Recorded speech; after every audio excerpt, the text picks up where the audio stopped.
I want us to read a book.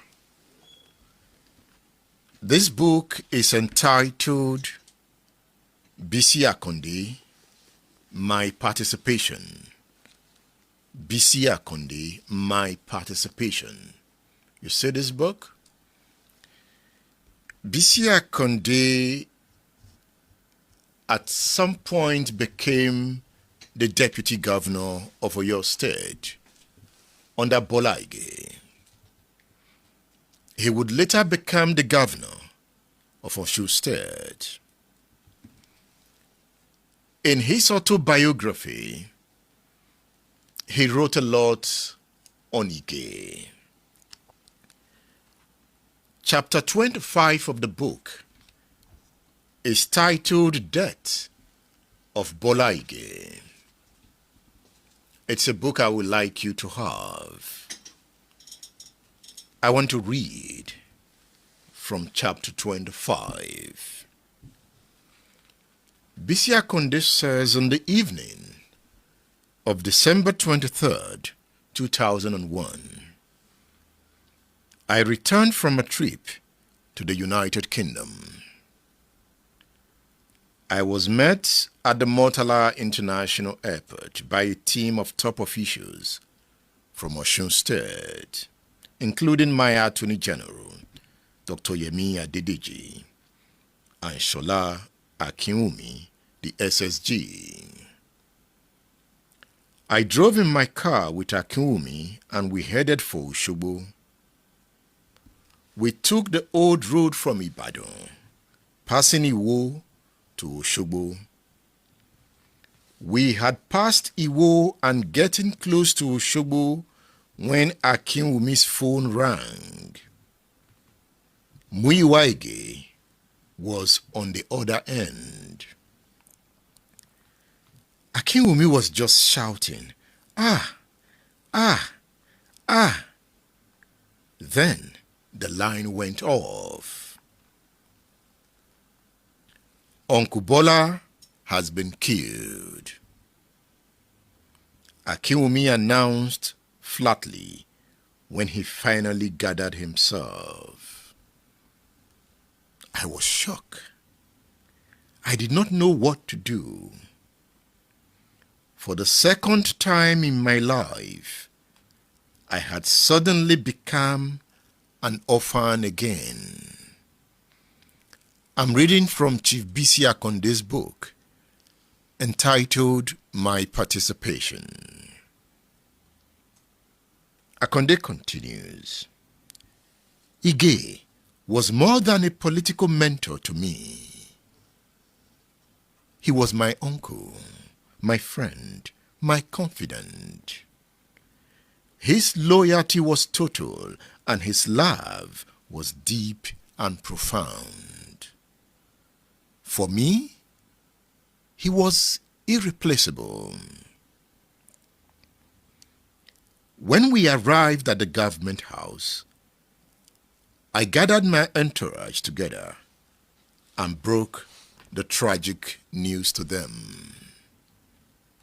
There was an uproar, groaning and mourning, and general confusion. Someone suggested we should pray. We bowed down our heads and prayed. By the time the prayer ended, I noticed that the Commissioner of Police was now with us. He had walked into the center gingerly and was now standing close to me. Before we greeted, his phone started ringing. He gave me the phone. It was President Obasanjo on the other end. Baba Bisi Akande is telling a story in his book, his autobiography entitled My Participation.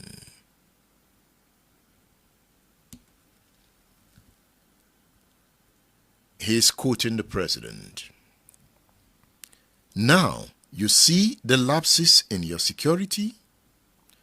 Look at what happened to Bola Ige. The president was shouting at the other end. I was enraged at him.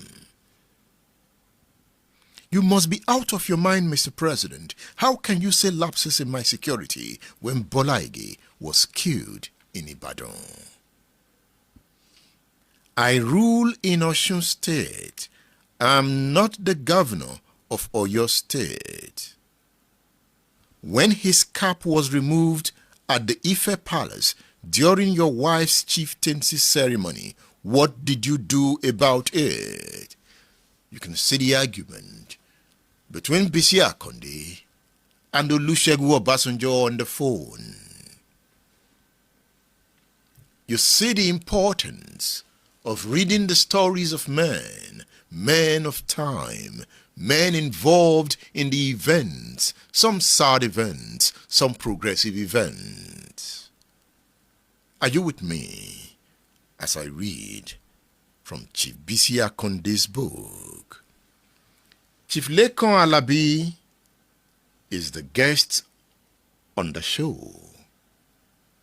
He has a story to tell. Chief Lekan Alabi was a press secretary to Bola Ige. Beyond that, Lekan Alabi is a renowned journalist. I'm laying the groundwork.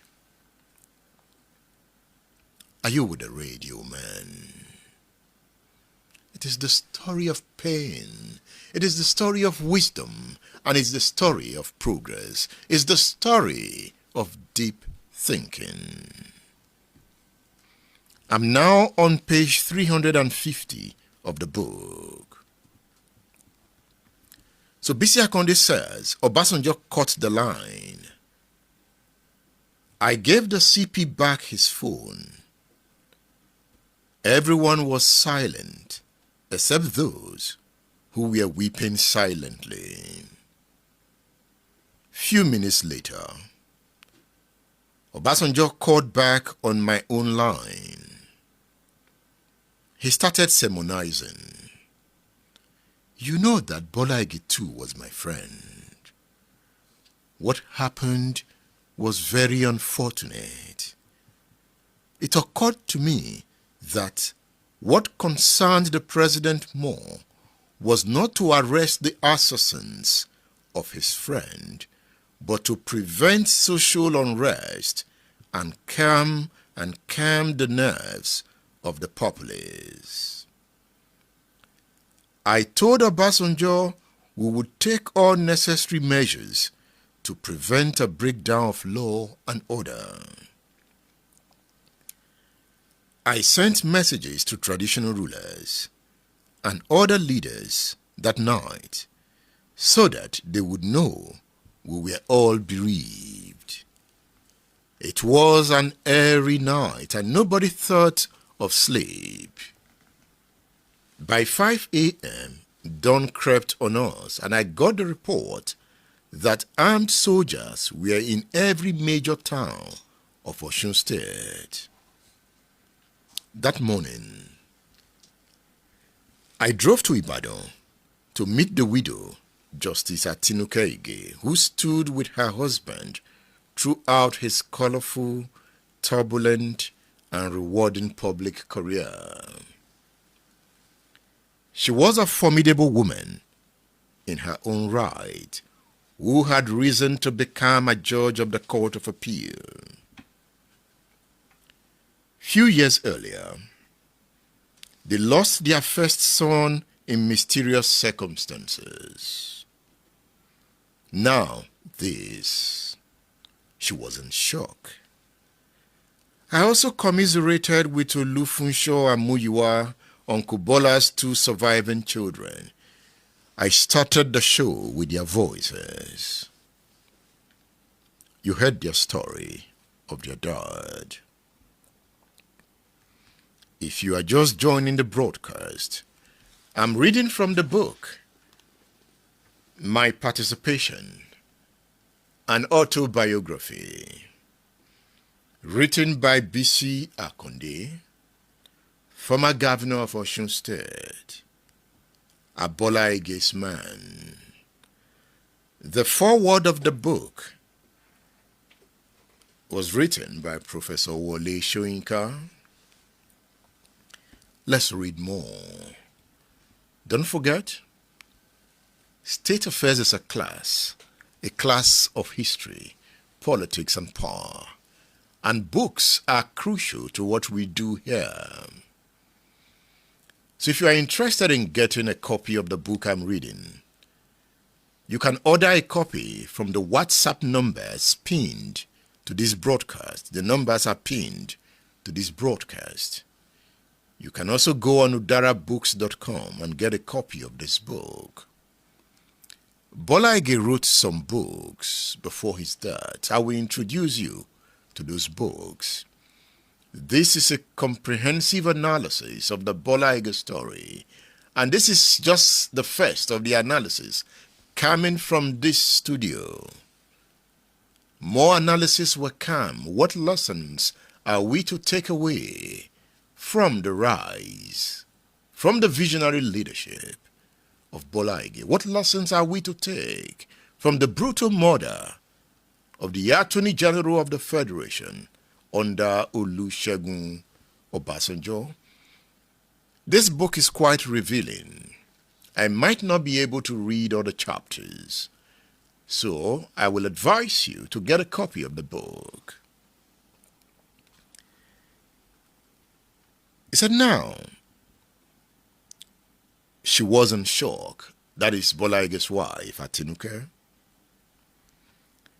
I also commiserated with Olufunsho Amuyiwa, Uncle Bola's 2 surviving children.